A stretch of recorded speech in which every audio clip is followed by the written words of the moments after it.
कौन ब्रह्मा का पिता है, कौन विष्णु की मां, शंकर का दादा कौन है, हमको दे बता। ये जानने के लिए कृपया सुनिए। जगत गुरु तत्वदर्शी संत रामपाल जी महाराज के अमृत वचन सर्व पवित्र धर्मों के पवित्र शास्त्रों के आधार पर।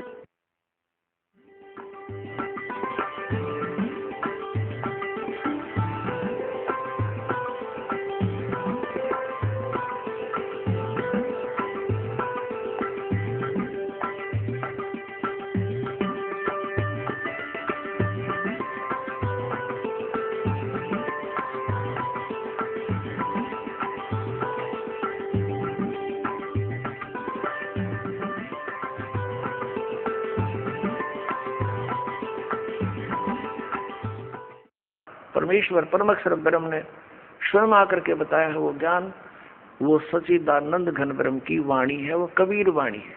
तो इस प्रकार गीता ज्ञानदाता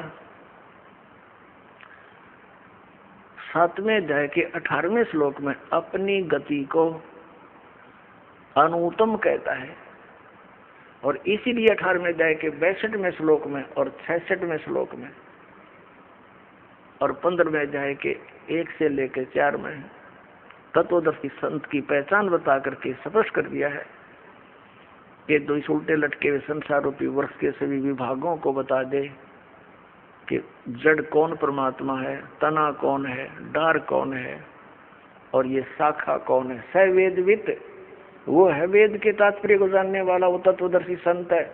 तो परमेश्वर स्वयं आते हैं आपने ऋग्वेद मंडल नंबर 9 और सूक्त नंबर 86 के मंत्र 26 और 27 में, ऋग्वेद मंडल नंबर 9 सूक्त 82 के 1, 2, 3 में, ऋग्वेद मंडल नंबर 9 सूक्त 20 मंत्र 1 में, ऋग्वेद मंडल नंबर 9 सूक्त 1 मंत्र 8, 9 में, ऋग्वेद मंडल नंबर 9 और सूक्त 96 यानी 96 के मंत्र 16 से लेकर 20 में, ऋग्वेद मंडल नंबर 9 सूक्त 94 यानी 94 के मंत्र 1 में आपको दिखाएंगे। और पहले भी बहुत बार दर्शन रूबरू कराया आपके, उनमें स्पष्ट किया है कि परमात्मा ऊपर सतलोक में रहता है, उस तीसरे मुक्ति धाम में धूलोक में तेजो में स्थान पर रहता है, और वहाँ राजा के समान, जैसे राजा अपने सिंहासन पर विराजमान होता मुकुट वुकुट पहन के, ऐसे वो परमात्मा राजा के समान वहाँ देखा जाता है।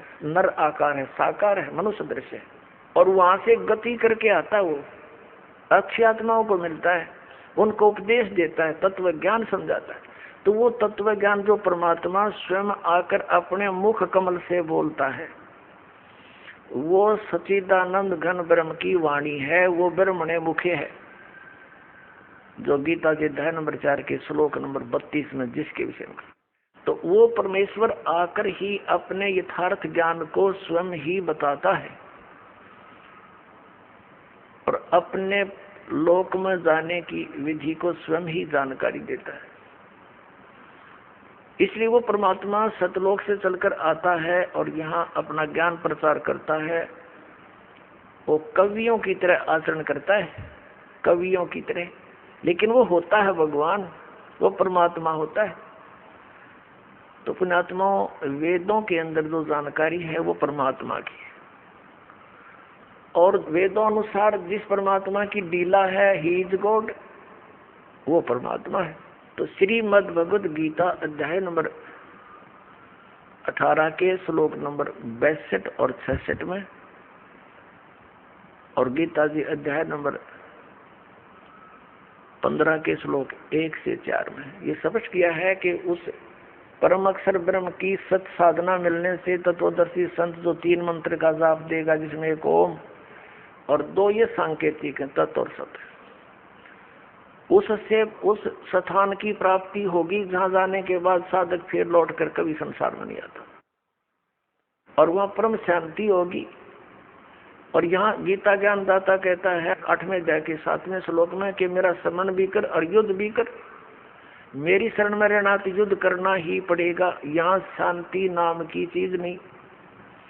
हर जो भोले आत्मा ओम शांति शब्द बोलते हैं उनकी तो मत मारी जा रही है। ओम से शांति होगी, ओम से शांति सपने में नहीं हो सकती। ओम तो ब्रह्म का जाप है, इस काल का जाप है, और काल की साधना से यू कहता है कि शांति नहीं हो सकती, युद्ध करना पड़ेगा। यहाँ तो लट्ठम लट्ठा ये सब क्रियाएं तुमने करनी पड़ेंगी। और परम शांति चाहिए तो उस तत्वदर्शी संत की शरण में जाकर उस परमात्मा की शरण में जा, जिसकी कृपा से ही तू सनातन परम धाम को और शाश्वत स्थान को प्राप्त होगा, यानी परम शांति को प्राप्त होगा। तो पुण्यात्माओं, आज तक हमारे हिंदू धर्म के धर्म गुरुओं ने हमारे को अपने सदग्रंथों के विपरीत लोक वेद सुना रखे हैं। हमारे आज तक के हिंदू धर्म के जितने धर्मगुरु हुए हैं वो हमारे सदग्रंथों से भी परिचित नहीं थे, जिस कारण से उन्होंने अर्थों के अनर्थ करके ज्ञान को अज्ञान बनाकर हमारे अंदर फीड कर दिया, भर दिया, और आज वो हमारे यहाँ गले तक अड़ा पड़ा है। हजारों वर्षों से हम इसको सुनते और सुनाते आ रहे हैं। ढेर सारी त्रुटियां इनके अध्यात्म ज्ञान में थी, हम फिर भी संतुष्ट थे क्योंकि विकल्प नहीं था। हमारे पास वो मेजरिंग टेप नहीं थी, वो कोई ऐसा पैमाना नहीं था जिस तरह इनको नाप लें इनका ज्ञान गलत है या ठीक है, क्योंकि हमारे पूर्वज हम अशिक्षित थे, हम संस्कृत भाषा नहीं जानते थे और सभी सदग्रंथ संस्कृत भाषा में लिपिबद्ध थे। और हमारे धर्मगुरु ये ब्राह्मण लोग ये ही केवल संस्कृत भाषा के पढ़ने का अधिकार रखते थे। जैसे 4 वर्ण बनाए थे, एक वर्ण सदग्रंथों का अध्ययन करे, शिक्षा ग्रहण करे, सदग्रंथों का जो अध्ययन करे और फिर जनसाधारण को उनको सरल भाषा में समझावे। ये अध्यात्म गुरु यानी अध्यापक का, टीचर का कर्तव्य बनता है। और टीचर वही होता है जो सिलेबस से ज्ञान करावे, और जो सिलेबस से बाहर की बातें बताता है वो टीचर ठीक नहीं, वो अध्यापक ठीक नहीं, वो तो शत्रु है विद्यार्थियों का। तो पुण्यात्माओं, हमारा जो सिलेबस है, वैसे तो ये सिलेबस जो केवल हिंदुओं के नाम कर दिया, ये पूरे मानव मात्र के लिए है। कौन सा? ये 5 वेद, 5 वेद हैं। 4 वेद तो वेल नोन है ही, एक 5वां वेद सूक्ष्म वेद है जिसको तत्व ज्ञान भी कहते हैं। उस सूक्ष्म वेद के अंदर वो तत्व ज्ञान है, वो 5वां वेद है। उसको परमात्मा ही आकर अपने मुख कमल से बोलता है, अपनी सिंपल लैंग्वेज में जो जनसाधारण समझ सके।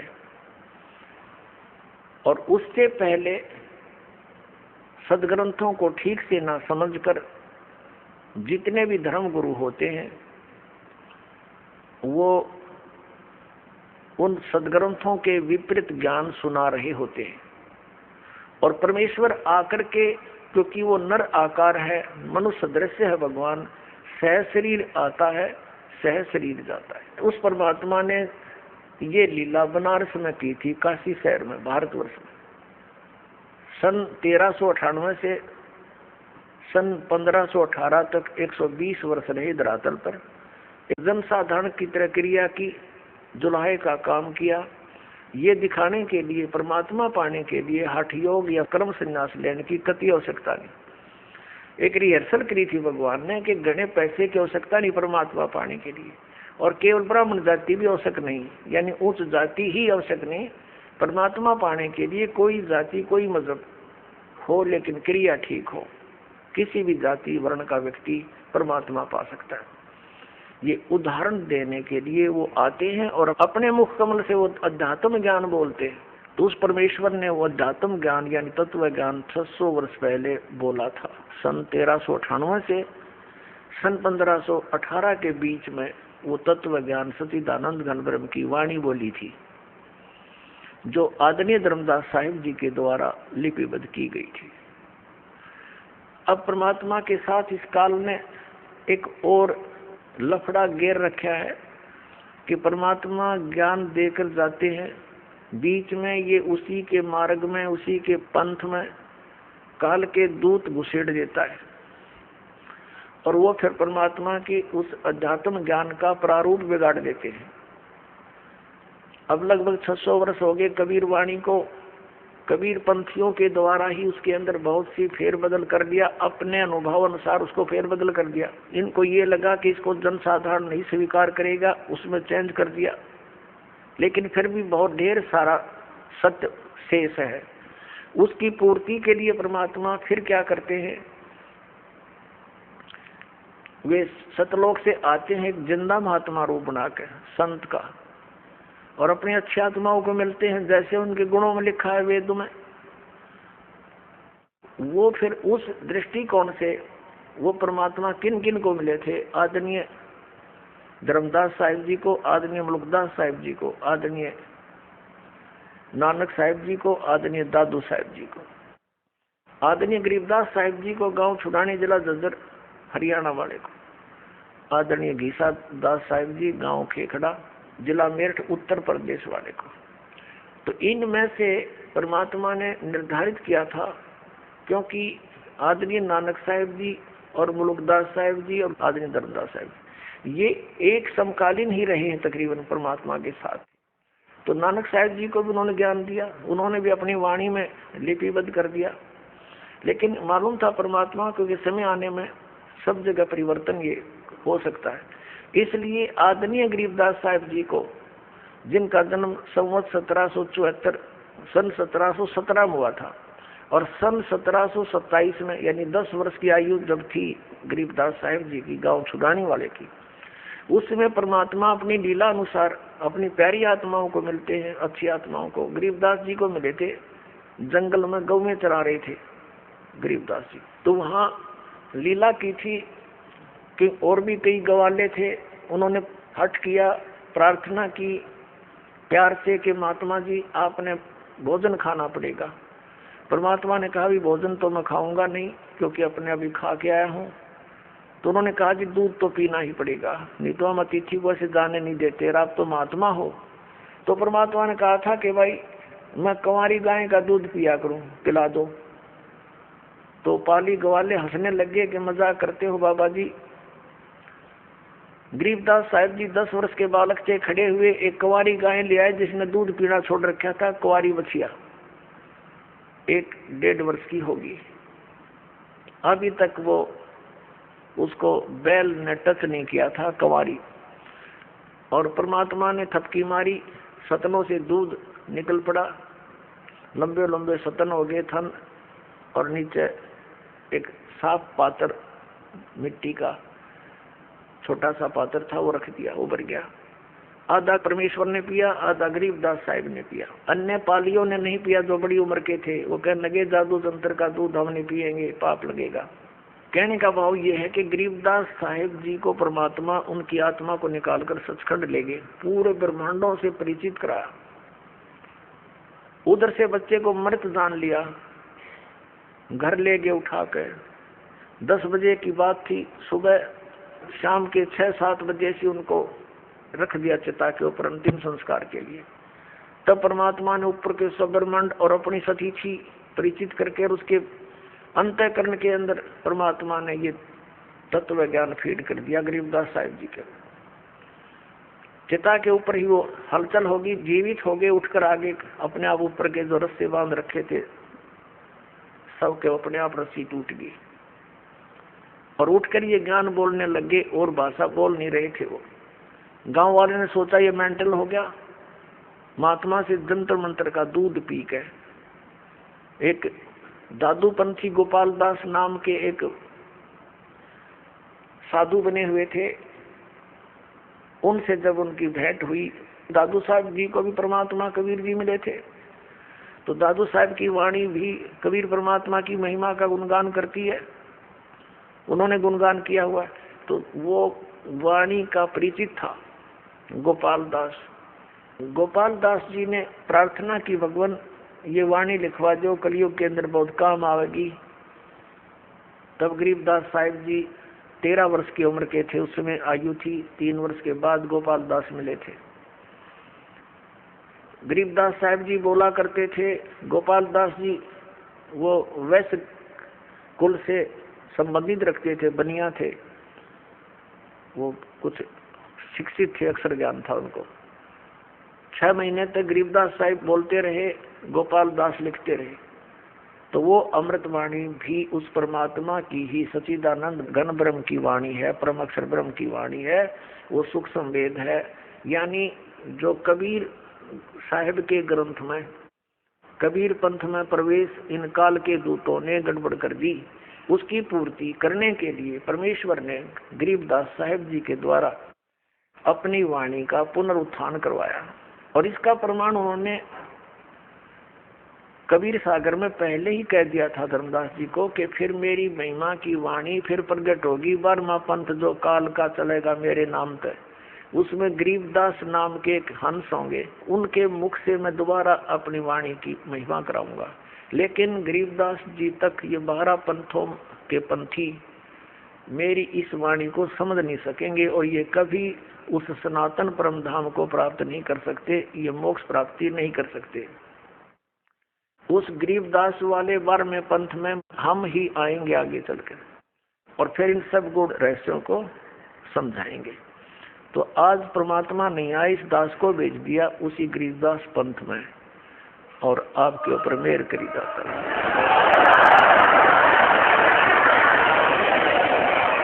अपने आत्माओं, इस दास का जन्म पवित्र हिंदू धर्म में हुआ और हमारे इस पवित्र हिंदू धर्म के अंदर जो भी अध्यात्म सत्र की जानकारी हमें मिली, हम उस पर आरूढ़ थे। हम पुराणों को भी पढ़ते थे, हम श्रीमद् भगवद गीता जी को भी पढ़ते थे, लेकिन हम वेदों को नहीं पढ़ते थे, क्योंकि वेद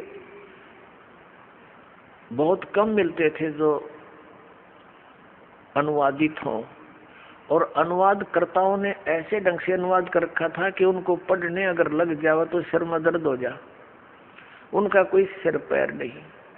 लेकिन श्रीमद् भगवद गीता को हम पढ़ते थे और इस उद्देश्य से पढ़ते थे, ज्ञान ग्रहण की दृष्टि से नहीं पढ़ते थे, आत्म कल्याण की दृष्टि से पढ़ते थे, जैसा हमें बताया गया था। हमारे हिंदू धर्म के धर्म गुरुओं ने, यानी हिंदू धर्म का कहाँ से प्राकट्य माना जाता है, कहाँ से प्राकट्य हुआ? आदि शंकराचार्य जी हुए हैं, जिन्होंने इस हिंदू धर्म का जो है प्राकट्य किया, इसका प्रारंभ किया। अब हिंदू किन को मानते हैं? हिंदू उनको मानते हैं जो आदि शंकराचार्य द्वारा दिए गए अध्यात्म ज्ञान को स्वीकार किए हुए हैं, उन्हीं के आधार से जो साधनाएं करते हैं, उस मानव समाज को हिंदू कहा जाता है। आदि शंकराचार्य से पहले कोई हिंदू नहीं था, सभी एक वैदिक धर्म को ही मानते थे।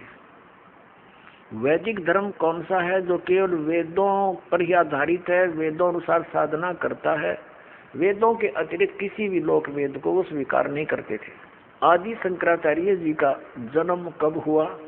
श्री ईसा मसीह जी से 508 वर्ष पूर्व।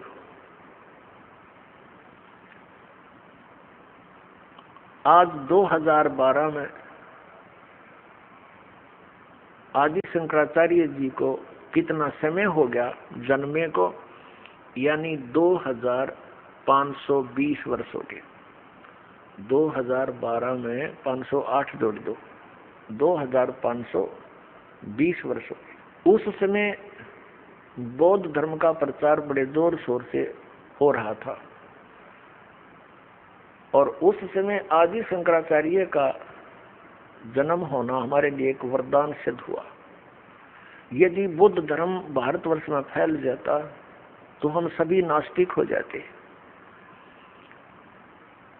अब पूरा चीन बुद्ध के सिद्धांत को मानने वाला देश था, अब वो सारा नास्तिक हो गया, कम्युनिस्ट कहने लग गया अपने आप को, भगवान का नामो निशान नहीं। कारण क्या था कि जैसे धार्मिक लोग होते हैं वो साधु संतों से ज्ञान ग्रहण करने की उद्देश्य से ही उनकी वाणी को सुनते हैं, विचार सुनते हैं, और महात्मा बुद्ध के विचारों को अब जनता सुनने लगे। अब जनता को क्या पता ये टीचर क्या बता रहा है, स्टूडेंट को क्या पता ये टीचर हमें क्या शिक्षा दे रहा है, सभी स्वीकार्य होते हैं। इसी कारण से महात्मा बुद्ध के विचार पूरे मानव समाज को स्वीकार्य हो रहे थे। और विशेषकर जो चीन के अंदर अब जो बुद्ध धर्म का प्रचार हुआ, अब वो नास्तिक क्यों हो गए? क्योंकि महात्मा बुद्ध जी के द्वारा बताई गई भक्ति विधि वो शास्त्र विधि त्याग कर मनमाना आचरण था। उन्होंने ना तो वेदों को पढ़ा, ना वो कोई अन्य किसी संत की शरण ग्रहण करी, स्वयं ही हठ योग किया। गया के अंदर, बिहार के अंदर एक गया शहर है, उसमें एक वट वृक्ष के नीचे बैठकर उन्होंने स्वयं हठ योग करा, अपनी मनमुखी साधना की। मरने को हो गए थे महात्मा बुद्ध, तब एक माई ने, एक बहन ने उसके मुख के खीर लगा दी, धीरे धीरे उसने चाटा, दूसरे दिन वो थोड़ी सी और ज्यादा खाई। कहने का भाव ये है कि वो मरने से बच गया। फिर उसने अपना विधान बना दिया कि starvation could not lead to salvation, भूखा मरने से आत्म कल्याण नहीं हो सकता। चलो ठीक है, वो तो उसकी अपनी सोच है। न सदग्रंथों का आधार बनाया, तो अपने मनमुखी विचारों को जो जनता को स्वीकार्य थे वैसे ही स्वाभाविक वो प्रचार कर दिया, और जनसाधारण इसको स्वीकार करने को तैयार है जो उनके अनुकूल हो, चाहे उनको हानि हो या लाभ हो। इसी कारण से पूरा चीन उसका अनुयायी बना आत्म कल्याण के लिए। महात्मा बुद्ध के द्वारा बताई गई भक्ति विधि से अध्यात्म लाभ हुआ नहीं, और प्रारंभ में पुण्यकर्मी प्राणी होते हैं, उनको वैसे स्वाभाविक भी अपने संस्कारवश लाभ होता रहता है, तो वो सोचते हैं कि जो क्रिया हम कर रहे हैं इससे हमें लाभ हो रहा है। ये उनकी अध्यात्म ज्ञानहीनता होती है।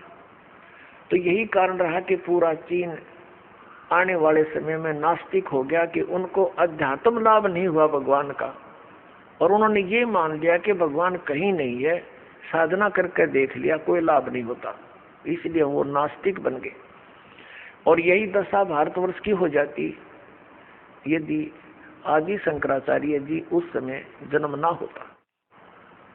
लेकिन बात वहीं की वहीं रही, आसमान से गिरे खजूर में अटक गए।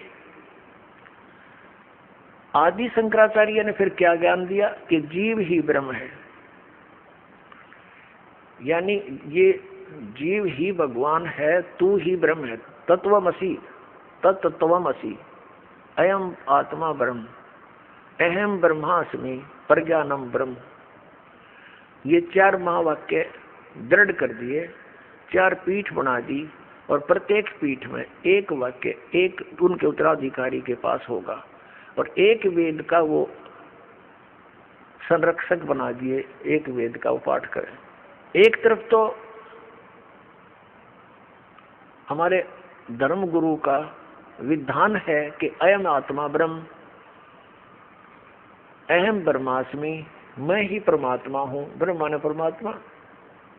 दूसरी तरफ हमारे धर्मगुरु कहते हैं कि श्री कृष्ण, श्री शंकर भगवान और श्री विष्णु जी की भक्ति करो, और नाम मंत्र बताते हैं जय राम जय जय राम, सीताराम राधे श्याम, जय गोपाल राधे श्याम, ओम नमः शिवाय, गायत्री मंत्र। भले पुरुषों पुण्यात्मा, अब हमारा जो मोतियाबिंद था इस दास के अज्ञान का, मेरे पूज्य गुरुदेव जी ने वो मोतियाबिंद का ऑपरेशन कर दिया। अब मेरी आंखें वो तत्व ज्ञान वाली आंखें काम करने लगी। अपने धर्म गुरुओं को दास ने उस तत्व ज्ञान रूपी तराजू में धर के तोल के देखा, और अब आपके सामने तोल के दिखाऊंगा ये हमारे धर्मगुरु क्या ज्ञान प्रचार किया करते थे, वो कितना हमारे सदग्रंथों में प्रमाणित है।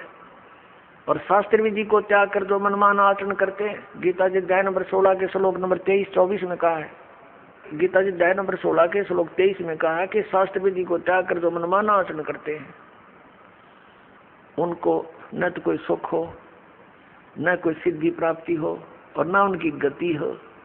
फिर किस लिए भक्ति करें? यूजलेस भक्ति इन 3 वस्तुओं के लिए ही करते, 3 पदार्थों के लिए। 16वें अध्याय के 24वें श्लोक में कहा कि इससे तेरे लिए अर्जुन कर्तव्य और अकर्तव्य की अवस्था में कौन सी साधना करनी चाहिए, कौन सी ना करनी चाहिए, सदग्रंथ ही प्रमाण है। इन्हीं के आधार से करना, किसी की लोक वेद को मत मानना। जो संत सदग्रंथों अनुसार ज्ञान देता हो महात्मा, जो गुरु, उसके विचारों को मानना, किसी के लोक वेद पर आश्रित ना होना। अब हमारे धर्मगुरु हमें क्या बताते थे? एक तरफ तो कहते हैं अयम आत्मा ब्रह्म, जीव ही ब्रह्म है, और दूसरी तरफ कहते हैं श्री कृष्ण भगवान, शंकर भगवान और नारायण भगवान, विष्णु जी ये सर्वशक्तिमान, अजन्मा, अमर, इनका कोई माता पिता नहीं। अपने आत्माओं, हमारे हिंदू धर्म के अंदर जो साधनाएं प्रचलित हैं वो कौन कौन सी हैं? ये मंत्र आपको बता दिया, हरे कृष्ण हरे राम, कृष्ण कृष्ण हरे हरे, सीताराम राधे श्याम, राधे राधे श्याम मिला दे, ओम नमः शिवाय, ओम भगवते वासुदेव नमः, और गायत्री मंत्र। पुण्यात्माओं, ये मंत्र मोक्षदायक हैं या नहीं है, इसका निर्णय कहां से होगा? ये सदग्रंथों से ही होगा। और सदग्रंथ कौन से हैं? सदग्रंथ हैं पवित्र 5 वेद। 4 वेद तो वेल नोन है, ऋग्वेद, यजुर्वेद, सामवेद, अथर्ववेद, और 5वां सूक्ष्म वेद जिसको तत्व ज्ञान भी कहते हैं, सच्चिदानंद घन ब्रह्म की वाणी भी कहते हैं, जिसको कबीर वाणी भी कहते हैं। और इन 4 वेदों का सारांश, सूक्ष्म वेद को छोड़कर 4 वेदों का सारांश है श्रीमद् भगवद गीता। ये चारों वेद क्या हैं और श्रीमद् भगवद गीता क्या है, 18 पुराण क्या है, जो हमारे हिंदू धर्म के सिलेबस है, पाठ्यक्रम की पुस्तक यानी धार्मिक पुस्तकें हैं। पहले इनका निर्णय करना पड़ेगा हमने, तब हम आगे अध्यात्म मार्ग में कदम उठा सकेंगे। ये 5 वेद, 4 वेद इंक्लूडिंग सूक्ष्म वेद, ये पूरा का पूरा ज्ञान पूर्ण परमात्मा ने, परम अक्षर ब्रह्म ने इस ब्रह्म के अंदर, सर्वपुरुष के अंदर यानी काल के अंतःकरण में फीड कर दिया था, और उसका निर्धारित समय कर दिया था। इतने समय के उपरांत ये अपने आप इसके श्वासों के माध्यम से बाहर आएगा। ऐसा ही हुआ जैसे भैंस गाय को गर्भ रहता है और समय आने के बाद वो अपने आप बाहर आ जाता है, ऐसा समझो। ऐसी व्यवस्था कर दी मालिक ने। तो जब वो समय आया, अपने आप इसकी श्वासों से 4 वेद बाहर आ गए। अपने आत्माओं, अगर ये अध्यात्म ज्ञान आज से 20-30 वर्ष पहले प्रारंभ होता या 50 वर्ष पहले प्रारंभ होता तो शायद ही कोई समझ सकता। अब जैसे एक मोबाइल से दूसरे मोबाइल में बगैर किसी तार के कनेक्शन से फिल्म की फिल्म फीड हो जाती है और उसमें देख लो, ऐसे ही परमात्मा ने उसके श्वासों के माध्यम से वो बाहर वेद आए और एक अलग से वेदों का रूप धारण कर दिया, ज्ञान का। अब ये अनाड़ी कहते हैं कि उस समय कागज कहाँ से आ गया, कलम कहाँ से आ गई। ये तो भक्तिहीन प्राणी, अध्यात्म ज्ञानहीन प्राणी के विचार हो सकते हैं। परमात्मा क्या नहीं कर सकता? जिसने इतने ब्रह्मांड बना कर रख रखे हुए, कागज तैयार नहीं कर सकता? परमात्मा जो चाहे सो कर सकता है। आपने जादूगर देखे होंगे, हम देखा करते, छोटे छोटे गांव में आते थे बस जादूगर, एक छोटा सा गोली कांच की और मुख में डालते थे, छोटी सी इतनी होती थी, और थोड़ी देर में नौकर के हो इतना बड़ा बट्टा निकालते पत्थर का गोल गोल, और एक और हो ये निकाल देते। जब एक मैन परमात्मा बनाया हुआ आदमी ये कर सकता तो क्या नहीं कर सकता। तो ये जो अध्यात्म ज्ञानहीन हम क्यों हो गए, इसका निष्कर्ष निकलेगा। इसने क्या किया, इस ब्रह्म ने, सरपुरुष ने, जो ब्रह्मा विष्णु महेश का पिता है, इसने पूरा ज्ञान पढ़ा जो परमात्मा ने इसको दिया था।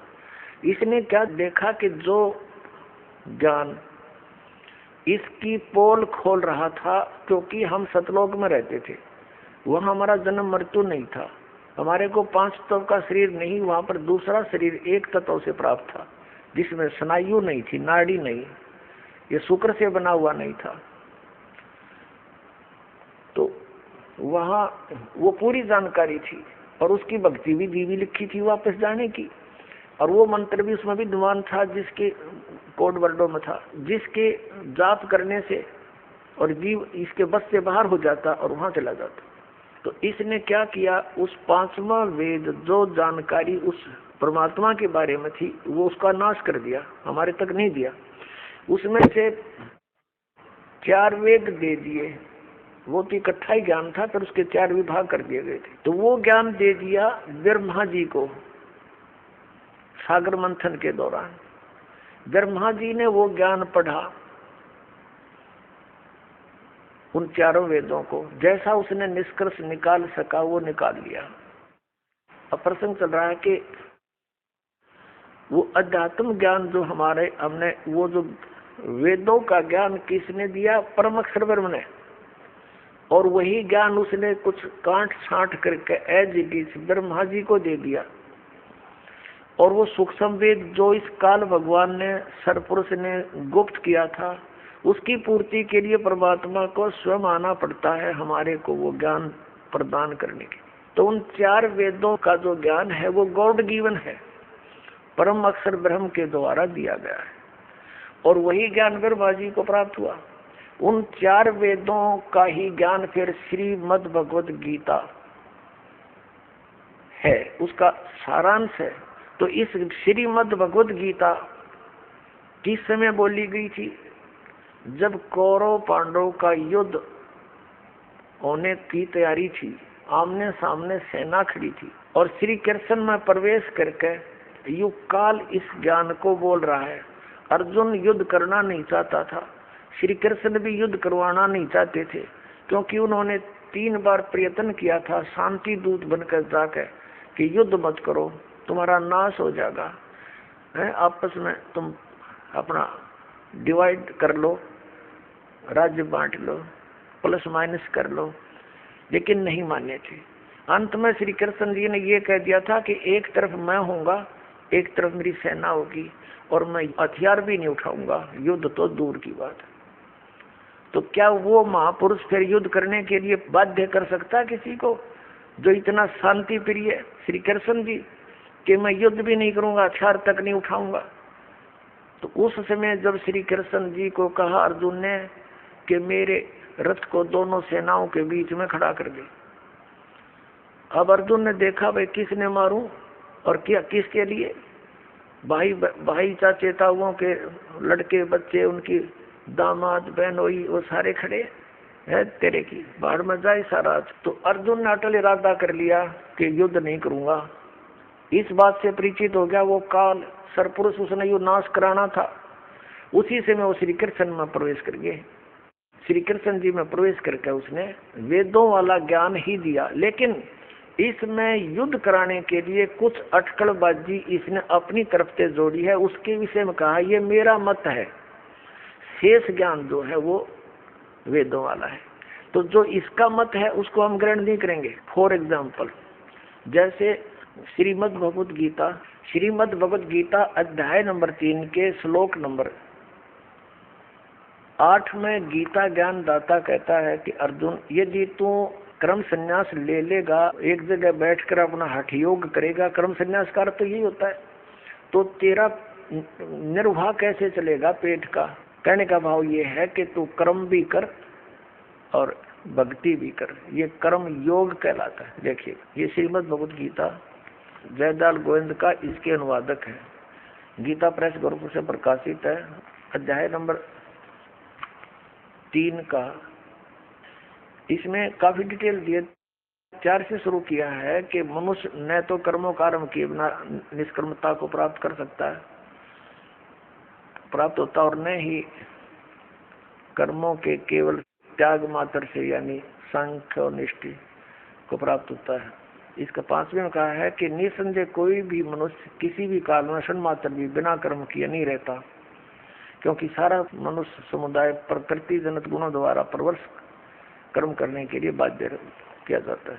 अध्याय नंबर 3 के श्लोक नंबर अब ये 6 में कहा कि जो मूढ़ मनुष्य, मूर्ख व्यक्ति, मूढ़ बुद्धि मनुष्य समस्त इंद्रियों को हठ पूर्वक ऊपर से रोक कर यानी एक स्थान पर बैठकर हठ योग करते हैं और मन से इंद्रियों के विषय का चिंतन करता रहता है, वह है मिथ्याचारी यानी पाखंडी है, दम्भी कहता है। 7वें में कहा है किंतु हे अर्जुन, जो पुरुष मन से इंद्रियों को वश में करके अनासक्त हुआ समस्त इंद्रियों द्वारा कर्म योग का आचरण करता हुआ, वही श्रेष्ठ है। यानी काम भी करे, इंद्रियां न रोक कर भक्ति भी करता रहे, वह श्रेष्ठ है। कर्म योग का आचरण करता हुआ एक जगह बैठ कर नहीं करे। आगे देखो, 3 अध्याय का 8वां श्लोक है, ज्ञान अनुवाद है इसका।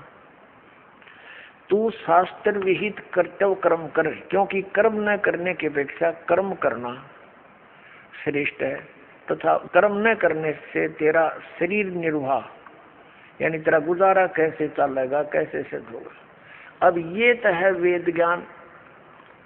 अब वेद ज्ञान कैसे है? यजुर्वेद अध्याय नंबर 40 के मंत्र नंबर 15 में कहा है ओम कर्तु समर किलबे समर। अब देखिएगा, यजुर्वेद अध्याय नंबर 40 दिखाते हैं आपको। ये कहाँ से प्रकाशित है? प्रकाशक है सार्वदेशी कार्य प्रतिनिधि सभा 2/5 महर्षि सिद्धांत भवन, रामलीला मैदान, नई दिल्ली से। इसका अनुवादक कौन है? महर्षि सिद्धांत सरस्वती कृत। मुद्रक है Prince option printers 1510 Pataudi house Daryaganj, नई दिल्ली से। अब इसके हम कति लास्ट में पहुंचते हैं 44वां अध्याय। ये देखिए 44वां माने 40वां अध्याय यजुर्वेद भाष्यम, ये 15वां श्लोक है।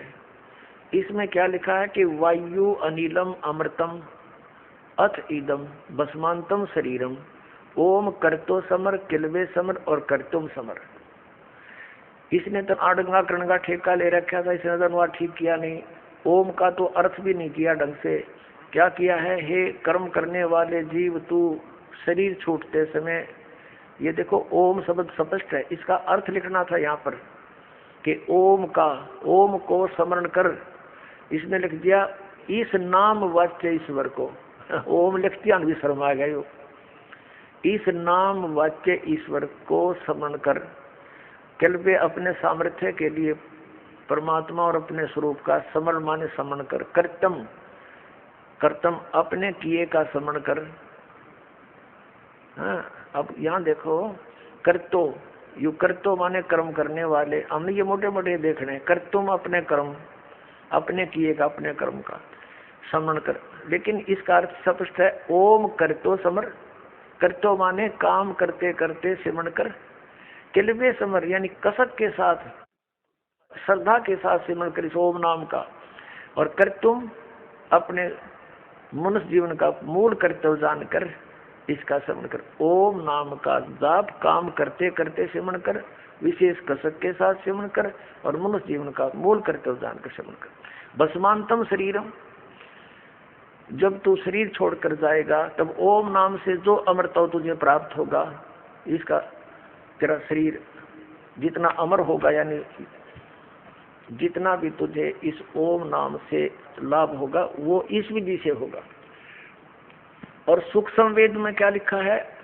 नाम उठत नाम बैठत नाम सोत जागवे, नाम खाते नाम पीते नाम सेती लागवे। यानी सूक्ष्म वेद और ये वेद, क्योंकि सूक्ष्म वेद के अंदर कंप्लीट ज्ञान है, ये 4 वेद भी उसके अंदर इंक्लूड कर दिए परमात्मा ने। जो इसने उसमें कुछ डंडी मारी थी वह ठीक कर दी। तो अब ये सिद्ध हो गया कि वेदों में लिखा है कि हठ योग नहीं करना, काम करते करते कर्म योग का आश्रय लेकर अपनी भक्ति भी करो, अपना दैनिक कार्य भी जिसका है जो कर्तव्य कर्म है। कर्तव्य कर्म का अर्थ क्या है? ये नहीं कि कोई कसाई है वो कसाई का काम करें, जाइयो कर्ण का काम है, नहीं। जो कर्तव्य कर्म है वो करो, जो करने योग्य भक्ति कर्म है वो करो, अकर्तव्य को छोड़ दो। शराब पीता है, मांस खाता है, यह अकर्तव्य है। और जो आन उपासना करता है वो अकर्तव्य है। शास्त्र विधि त्याग के जो मनमाने जाप करता है वो अकर्तव्य है, वो नहीं करने। अब गीता जी में जो दास दिखाना चाहता था कि जो इसने अपनी तरफ से समावेश किया है वो वेदों वाला ज्ञान नहीं है, वो हमें मान्य नहीं। अब इसने 6 अध्याय के अंदर इसने अपना मत घुसोड़ दिया, वो वेद विरुद्ध है, वो अपना नहीं ग्रहण करना। क्या देख रहा, ये श्रीमद् भगवत गीता, ये देखिएगा अध्याय नंबर 6 श्रीमद् भगवत गीता और मंत्र नंबर 10 से प्रारंभ करते हैं। मन और इंद्रियों सहित शरीर को वश में रखने वाला आशा रहित संग्रह रहित योगी अकेला ही एकांत स्थान में स्थिर होकर आत्मा को निरंतर परमात्मा में लगावे। 11वां। अब इसने बताया कि शुद्ध भूमि में जिसके ऊपर कर्मशः कुसामान्य डाब, मृगशाला और वस्त्र बिछे हों, न बहुत ऊंचा है और न बहुत नीचा, अपने आसन को स्थिर स्थापन करके, फिर कहा है उस आसन पर बैठकर चित्त और इंद्रियों की क्रियाओं को वश में रखते हुए मन को एकाग्र करके अंतःकरण की शुद्धि के लिए योग का अभ्यास करें। आगे बताया है 13वें में, काया सिर और गले को समान अचल धारण करके और स्थिर होकर अपने नासिका के अग्र भाग पर, नाक के अगले भाग पर दृष्टि जमाकर अन्य दिशाओं को ना देखता हुआ ब्रह्मचारी के व्रत में सतित भयरहित भलीभांति शांत अंतःकरण वाला सावधान योगी मन को रोक कर मुझ में चित्त वाला मेरे प्राण होकर स्थित हुए। आगे लिखा है, वश में किए हुए मन वाला योगी इस प्रकार, ये 15वां है, आत्मा को निरंतर मुझ परमेश्वर के स्वरूप में लगाता हुआ मुझ में रहने वाली परमानंद की प्रकाष्ठा रूप शांति को प्राप्त होता है। अब ये क्या बता रहा है, इसकी अंग्रेजी ये दास समझ सके, आपका समझ में नहीं आओ बच्चों। इसने ये बताया है कि एकांत स्थान पर बैठो, पहले डाब बिछाओ, डाब कुश, और उसके ऊपर मृगशाला, मृग के चाम को बिछाओ हिरण के, और फिर उसके ऊपर वस्त्र बिछाओ और एकांत स्थान पर बैठो और ऐसे सीधा गल सिर ऐसे रखो और नाक के अगले भाग पर देखते रहो। इस तरह साधना करने वाला मेरे से मिलने वाली जो शांति जिसी से उसको प्राप्त होगा। और ये हठ योग गीता जी के 3रे अध्याय के 5 से लेकर 8 तक ये स्पष्ट कर दिया। यदि तू एक स्थान पर बैठ के, ये मूर्ख लोग होते हैं जो हठ योग करके कर्म इंद्रियों को रोक के बैठना, हठ योग करना और मन से चिंतन रहता है, तो इससे अच्छा तो अपना काम करे और भक्ति कर, यही श्रेष्ठ है। अगर तू एक स्थान पर बैठा रहेगा तेरा निर्वाह कैसे चलेगा? तो ये तो है वेद ज्ञान, बिल्कुल सही है। फिर आगे इसने इसके विपरीत जो ज्ञान दिया है वो इसका अपना मत है, ये हम स्वीकार नहीं करेंगे।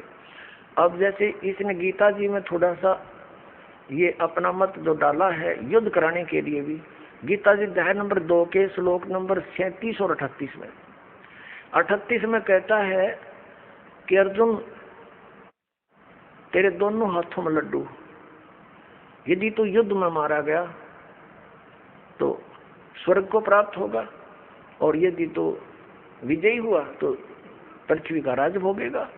और फिर कहता है कि लाभ और हानि को भूल के, लाभ और हानि की इच्छा ना करके युद्ध कर। बता, इसका कोई है ज्ञान? यो एक तो कहता है लाभ और हानि को भूल कर तो युद्ध कर, मैं आपके स्पष्ट कराता हूँ, और तुरंत ही लाभ और हानि याद जो आ रहा है तो ये इसकी अटकलबाजी थी, ये युद्ध कराना ही चाहता था। ये देखिए, ये वही श्रीमद् भगवद गीता है, अध्याय नंबर 2, श्रीमद् भगवद गीता, और ये 37 श्लोक है। या तो तू युद्ध में मारा जाकर स्वर्ग को प्राप्त होगा, अथवा संग्राम जीतकर पृथ्वी का राज भोगेगा। इस कारण से अर्जुन युद्ध के लिए निश्चय करके खड़ा हो जा। और फिर 38 में क्या कह रहा है कि जय पराजय, लाभ हानि, दुख सुख को समान समझकर उसके बाद युद्ध के लिए तैयार हो जा। इस प्रकार युद्ध करने से तू पाप को नहीं प्राप्त होगा। अब ये है इसका ज्ञान। आप समझो बुद्धिमान है समाज, आज कोई बालक नहीं। परमात्मा ने दास को वो आंख दे दी, तत्व ज्ञान वाली नेत्र दे दिए।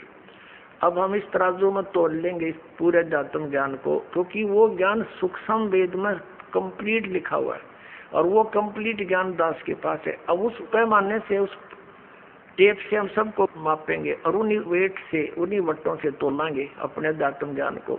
जो थोड़ा बहुत कहीं मिलावट होगी जब क्लियर हो जाएगा, अब इसको तालेंगे हम देसी घी को और शुद्ध घी बनावाएंगे। अब ये क्या निर्णय निकला इसका कि हमारे कौन से सदग्रंथ हैं जिनको आधार मानकर हम भक्ति करेंगे। पवित्र चारों वेद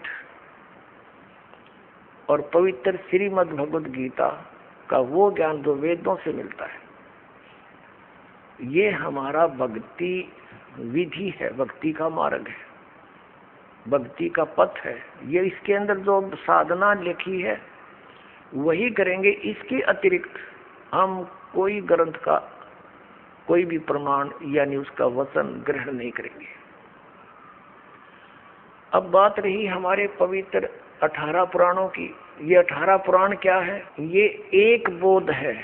18 बोधों में से एक 18 पुराण भी एक ही बोध माना जाता है। ये ज्ञान श्री ब्रह्मा जी ने अपने वंशजों को दिया, अपने संतान को, ब्राह्मणों को दिया।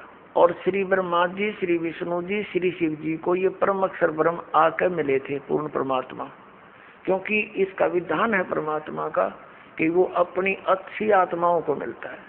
तो श्री ब्रह्मा जी, श्री विष्णु जी, श्री शिव जी, ये ब्रह्मांड के सबसे श्रेष्ठ आत्मा है। तो वहीं से शुरुआत की परमात्मा ने कि किसी प्रकार इन प्यारी आत्माओं को, वो भी उसी के बच्चे हैं, इनको ये अध्यात्म ज्ञान बता दूं और ये अपने आप सबको बता देंगे और मेरा काम हल्का हो जाएगा। सबसे पहले ब्रह्मा जी को मिले, उनको पूरी कहानी सुनाई सृष्टि रचना की। और तुम कहाँ थे बच्चे, कैसे यहाँ आ गए, ये काल है जो तुम्हें दिखाई नहीं देता है। तो सारा कुछ ज्ञान दिया। ब्रह्मा जी बड़े प्रभावित हुए क्योंकि परमात्मा की चाह सभी को है, ये भी साधनाएं करते हैं। और परमात्मा से दीक्षा ग्रहण की। परमात्मा ने प्रथम एक नाम उसको दिया, ओनली वन मंत्र, ओम नाम का, ये देखने के लिए कि ये आगे कितना मेरा अनुकूल करते हैं, अनुसरण करते हैं, कहीं काल प्रेरणा से विचलित तो नहीं हो जाते। फिर ये परम अक्षर ब्रह्म गए श्री विष्णु जी के पास।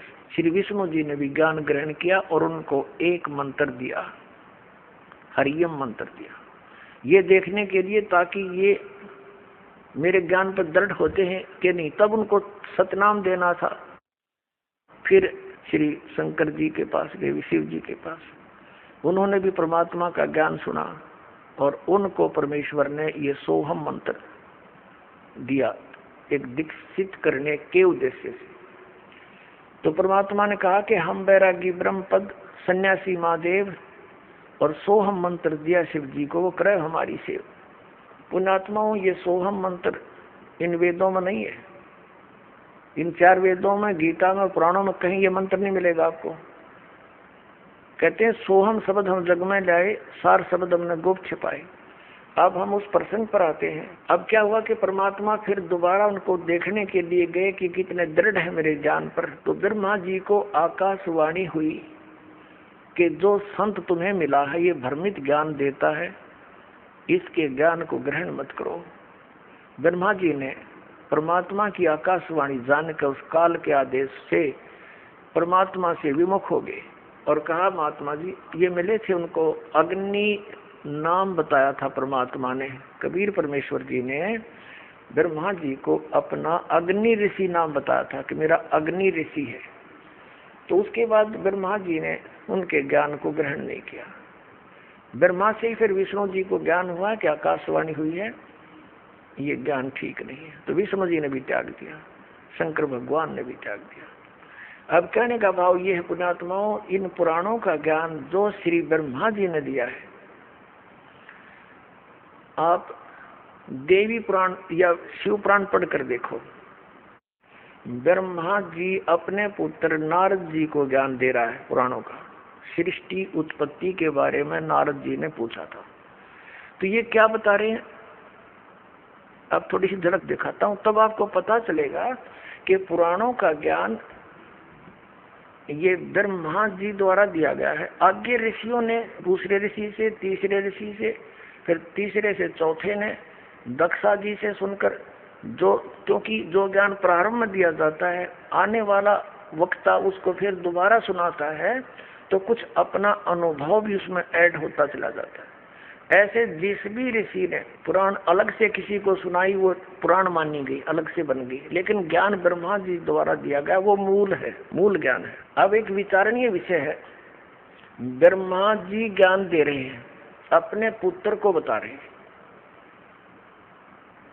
और ब्रह्मा जी कौन है? ब्रह्मा जी स्वयं कहते हैं कि मुझे पता नहीं मैं कहां से जन्म हुआ मेरा। ये श्री मद देवी भागवत के अंदर, यानी देवी शक्ति पुराण के अंदर, देवी पुराण में तीसरे स्कंद में जब ये कमल के फूल पर बैठा था, तो ब्रह्मा जी अपने पुत्र नारद को वहां भी ज्ञान सुना रहा है कि मैं जब कमल के फूल पर बैठा था, जब मैं सचेत हुआ तो मुझे नहीं मालूम है कहां से जन्म हुआ, मेरा क्या कर्तव्य है और कौन मेरा जनक है। ये थोड़ा सा प्रमाण आपको दिखा, ये देखिएगा श्रीमद देवी भागवत, सचित्र मोटा टाइप, केवल हिंदी, गीता प्रेस गोरखपुर से प्रकाशित है। इसके संपादक कौन है? संपादक है हनुमान प्रसाद पोदार चंदलापुर, और गीता प्रेस गोरखपुर से ये प्रकाशित है। ये आपके समक्ष, इसमें थोड़ा सा दिखाएंगे आपको। ये तीसरा स्कंद है, ये तीसरा स्कंद है, और इसका प्रश्न नंबर यहाँ से प्रारंभ होता है। ये तीसरा स्कंद का प्रथम अध्याय है, तीसरा स्कंद।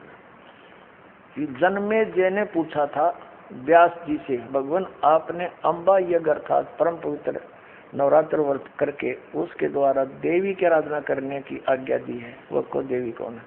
तो यहाँ क्या बता रहा है कि व्यास जी कहते, राजन तुम्हारी बुद्धि बहुत विशाल है, और अभी तुमने जो पूछा कि ब्रह्मा आदि की उत्पत्ति, ब्रह्मा आदि माने ब्रह्मा विष्णु महेश की उत्पत्ति कैसे हुई, ये महान कठिन विषय है।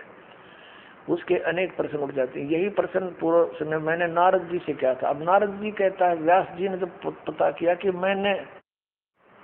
मुने आप बुद्धिमान है, मुझे बताने की चेष्टा करो, ब्रह्मांड का प्रधान करता कौन है? मुनिवर वह ब्रह्मांड कहाँ से उत्पन्न हुआ है? व्यास जी नारद से पूछ रहे। हम ज्यादा समय ना लेंगे। अब यहाँ आगे हमें 115 पृष्ठ पे, वही तीसरा स्कंद है। इसमें क्या कहा है कि व्यास जी नारद जी से पूछा। नारद जी कहते हैं, व्यास जी प्राचीन समय की बात है, यही संदेह मेरे हृदय में उत्पन्न हुआ था। तब मैंने अपने पिता अमित तेजस्वी ब्रह्मा जी के स्थान पर गया, उनसे जिस विषय में तुम पूछ रहे हो उसी विषय में मैंने पूछा। अच्छा देखो या ब्रह्मा जी क्या बताते हैं। ब्रह्मा जी ने कहा, बेटा मैं इस प्रश्न का क्या उत्तर दूं, यह बड़ा ही जटिल प्रश्न है। महाभाग तुम भगवान विष्णु से इसका समुचित समाधान पा सकते हो। महामते इस संसार में कोई भी रागी पुरुष ऐसा नहीं जो इसको जान सके। पूर्व काल में सर्वत्र जल ही जल था, स्थावर जंगल जितने प्राणी उनमें से कोई भी नहीं था। तब कमल से मेरी उत्पत्ति हुई। उस समय मुझे सूर्य, चंद्रमा, वृक्ष तथा पर्वत, ये 116 पृष्ठ पर आ गया, तीसरे स्कंद पर, कोई भी दिखाई नहीं पड़े। मैं कमल की कणिका पर बैठकर विचार करने लगा, इस अगाध जल में मैं कैसे उत्पन्न हो गया, कौन मेरा रक्षक है, तथा इस प्रलय काल में सृष्टि एवं संहार करने वाला कौन विशिष्ट पुरुष है। कहीं भी स्पष्ट रूप से भूमि भी नहीं दिखती जिस पर यह जल टिका हो, यह कमल कैसे उत्पन्न हुआ। अब पुण्यात्मा, इस पुराण से हमने इतना ही लेना था, क्योंकि हमने इस तत्व ज्ञान को समझना है, अध्यात्म ज्ञान।